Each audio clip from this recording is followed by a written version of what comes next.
Hey everyone, thanks for joining me today. I have a really easy project. I think it makes a really cute vintage looking ephemera.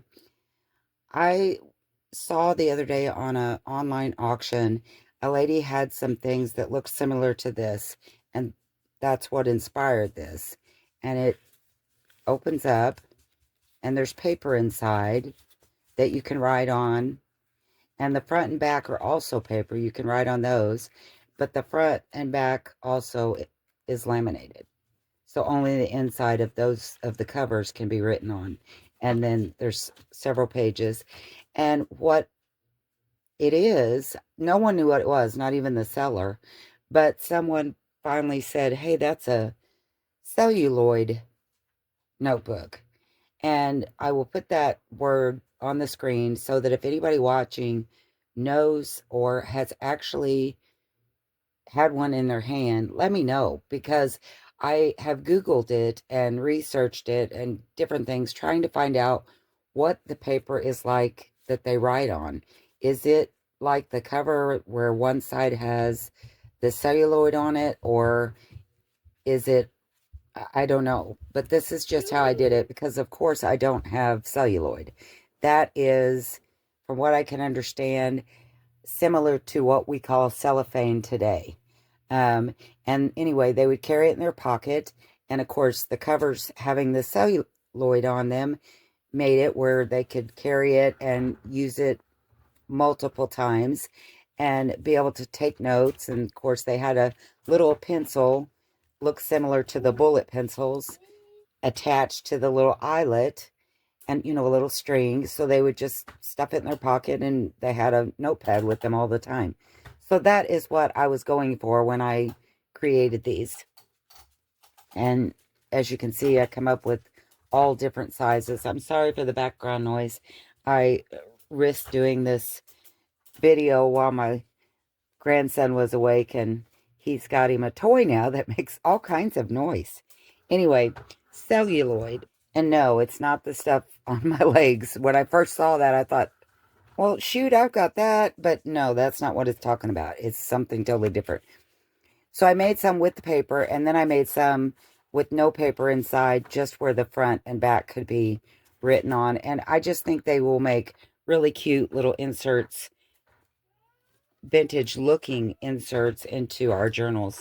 I actually made some out of this kind of paper, and I don't know what it is, but if you can see, it has beautiful texture on it. And I thought that would look really good. And I did make some that do look really, really pretty.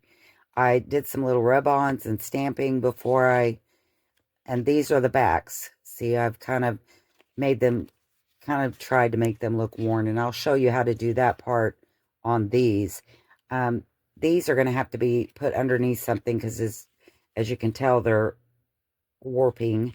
But another thing about these is, for some reason, my laminating sheets do not like this paper. So you can see the corners are coming up, and I'll fix that.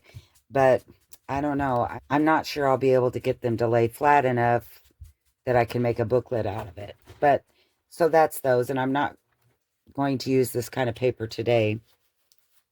What I used for these was the Dollar Tree elementary school paper. And I had done a video over the summer where I tea dyed it, and I loved it. It turns out so pretty. It is beautiful tea dyed. The tea dyeing process washes away the lines, so you're left with this beautiful deep tan color. And so this is just a piece I had left over. The normal size of it is like this. Well, this is some I had a stencil on, but this is the normal size of it.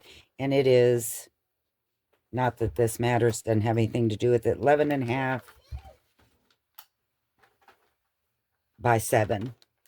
And so anyway, I had this piece left over from the ones I made before. And I think the easiest way to do it is to fold it in half, just like so, where everything lines up. So I don't think you would have to do this ahead of time, but if you have edges, just trim them up. Make sure your front and back are even. And I have a little piece of lamination. Doesn't feel very thick, but it's on the small side, so I think I'm going to use it so I don't have to waste a whole sheet. So, oh, before I do that, what I did was I stamped the little girl and the word. It says beautiful. And then what I did on also on the front and back is I took just normal brown packing paper and I wadded it up just like that. And I don't have to ink around this paper because, like I said, it's been tea dyed, so it has lots of nice edging color on it. If you want to, you could always ink it ahead of time, but we're going to cut it so there would be one side that wasn't inked. You can cut these ahead of time and laminate them like I'm going to show you, but it is very difficult to keep them lined up and make sure that your lamination doesn't stick to both sides, you know, because if they're not totally lined up, your lamination's going to stick to the one sheet. The reason we fold it like this is so one side of the lamination sticks here, one side sticks here, so we can cut it and we're going to have writing on the inside and only lamination on the outside. That'll make sense in just a minute. So what I did though, I stamped the little girl. I'm going to, I think I want to do, and the reason I stamped her was I think that the celluloid notebooks that I saw were just, they weren't colored. There was just, you know, this kind of thing. So I think I'm going to do the same thing, just stamp a picture. And how I made sure it was going to be in the middle of what I was doing is I measured how big my sheet was. And I knew that I wanted my little pockets notebooks to be about 2 to 3 inches. So, for instance, on this piece I have here, it is roughly 6 inches. We'll just call it 6 inches. So I know that each are going to be about 3. So I would put my ruler down, and in the middle of 3 is 1.5. So that's where I would do my stamping. And then on this side, I would do 4.5 would be the middle from the 3 to the 6. I hope that makes sense. So, and I didn't use black ink. I actually used ground espresso. You could use vintage ink, or if you were an artist, you could draw. I mean, you don't even have to do anything, really. They're just so pretty by themselves. I think on one of them, I'm going to do words like I did on this one. I really like that. And the words they didn't come out crisp. So they look worn, like if someone had carried it in their pocket for a long time. I like that look. So I'm going to use that stamp, I think. Or one of them, maybe both of them. Who knows?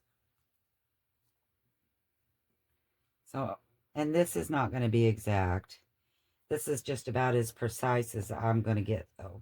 I did stamp first before I did the aged markings with the paper, packing paper.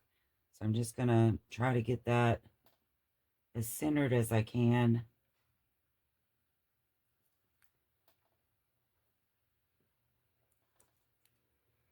And it kind of went off the top, so I did a terrible job. Let's do this one.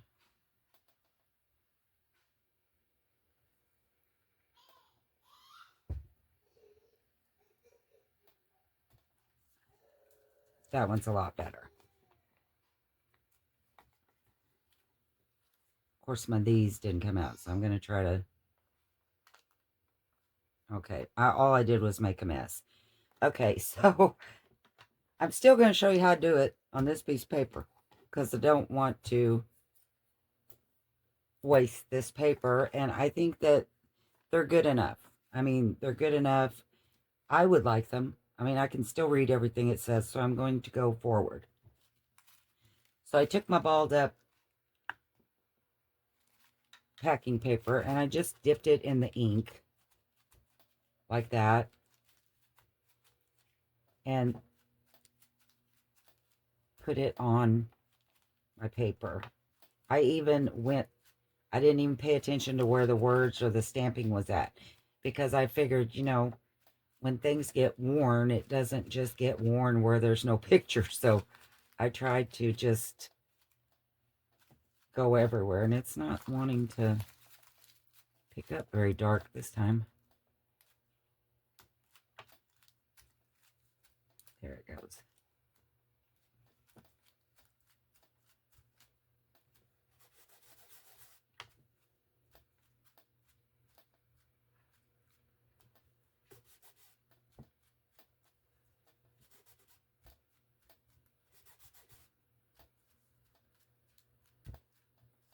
And I don't know if you can see, it's very faint, but it just looks like a worn piece of paper. And I'm going to do the same on the back. And you could do it on the inside too if you wanted. You don't have to do that before you laminate. But you could always distress up the inside as well.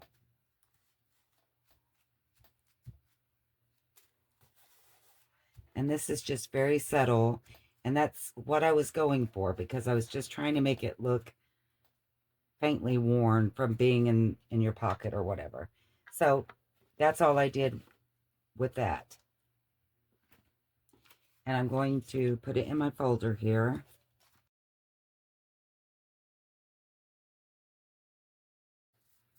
Just like that. And run it through the laminator.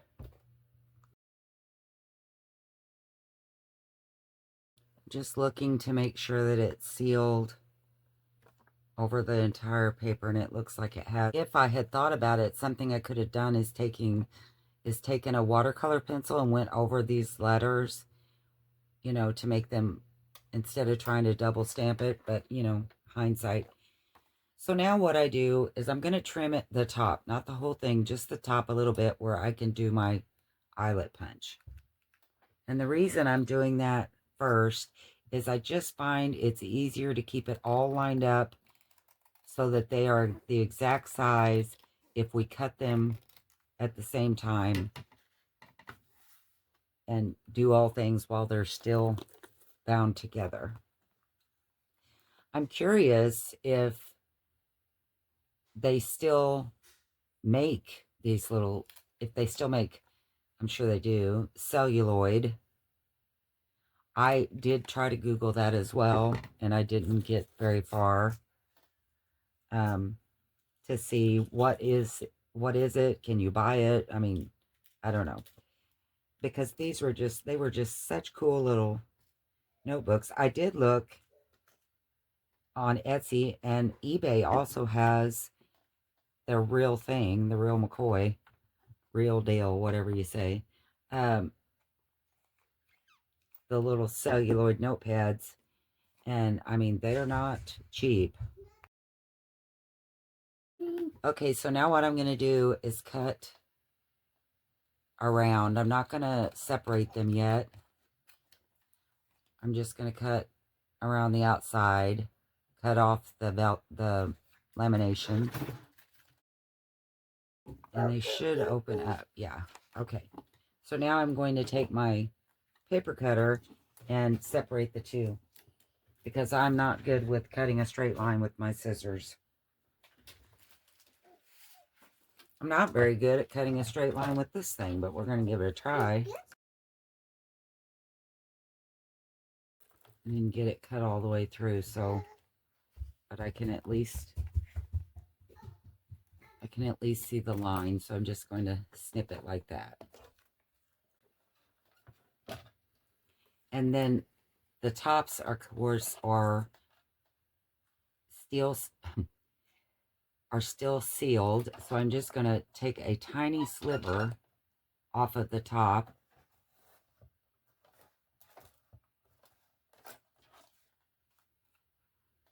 Well, maybe I'll have to do that with my scissors. It's not, that way they can open up and move. Just like so. Now, this one's moving around really loosely, and I don't like that. So I'm going to take my crocodile again and just set that again a little bit tighter. and it won't move nearly as much. It will still spin, just not as free as it was. That's a little too tight. See, I've went from one extreme to the other. It will still move. I just gotta baby it there. So that was dumb. I shouldn't have done it so tight, but I did. I've really, really gommed up. This one's pretty good.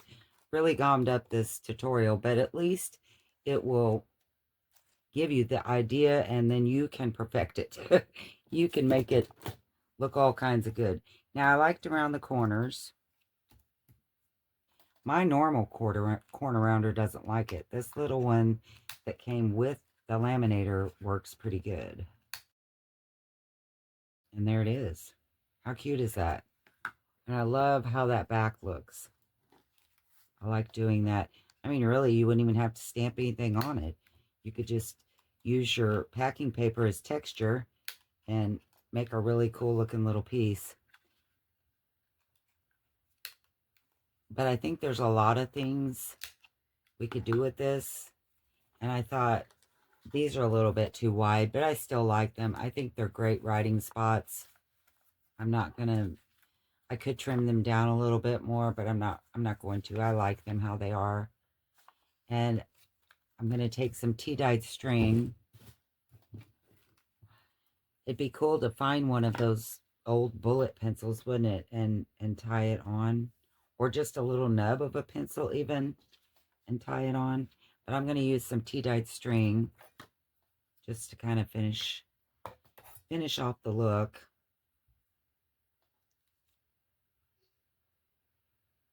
And I don't exactly know how it was tied in there. I mean, I guess there was probably a knot on one end and the string was, or the pencil was looped around the other end. Maybe I'll just leave it, and if I ever find a pencil, I'll figure out a way to tie it on there. But anyway, I know that there's, so simple, so easy. I hope you like them. I hope that you'll come back and say, hey, by the way, I know how you can make those look a lot better, because I'll try.